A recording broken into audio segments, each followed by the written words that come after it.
let's talk about how the Niners are going to divvy up reps like early on. OTAs are going to start in a couple of weeks. If Jimmy's there, Trey Lance is there, Josh Rosen's there, Josh Johnson's there, Nate Sudfeld's there. How do you think the reps are going to be divvied up? How would you divvy them up if you were the head coach? Kind of the same. I think that I think you really want to try to get Garoppolo and Lance the same number of reps, because those are really the two guys you're expecting to, at least early on, those are the guys you're expecting to be your starters, right? So you want to get them as much reps as you can, and I try to keep them equal. Let's say 50% of the reps go between those two guys, and then the other 50 get split amongst the other three, or maybe 75-25, something along those lines. Yeah.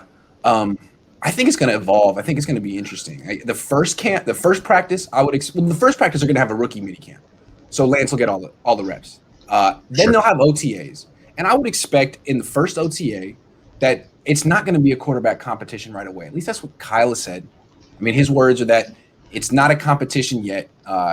Lance isn't ready, and if it becomes that, it becomes that naturally.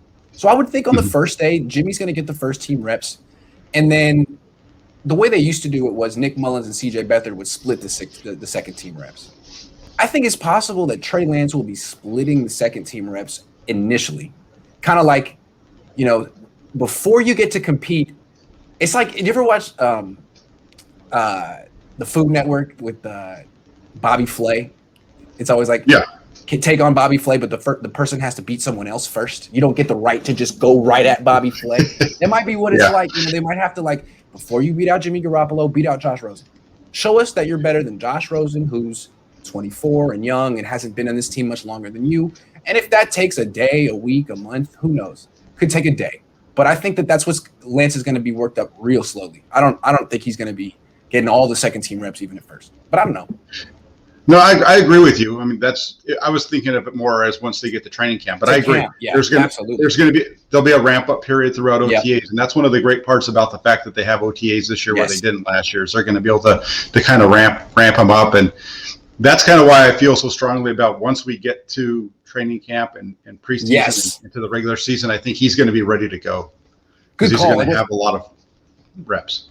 Exactly. What they can say is in OTAs and minicamp, he's not competing. He's not competing. He's playing with the third team. He's playing with the rookies. We're giving him 6 plays, 6 concepts, 12 concepts. And then by training camp, they're like, wow, he would just handled it so well. He's so advanced. We didn't expect him to be ready to compete, but boom, he is. They can do something like that. Yeah. Exactly. That's exactly what I think will happen.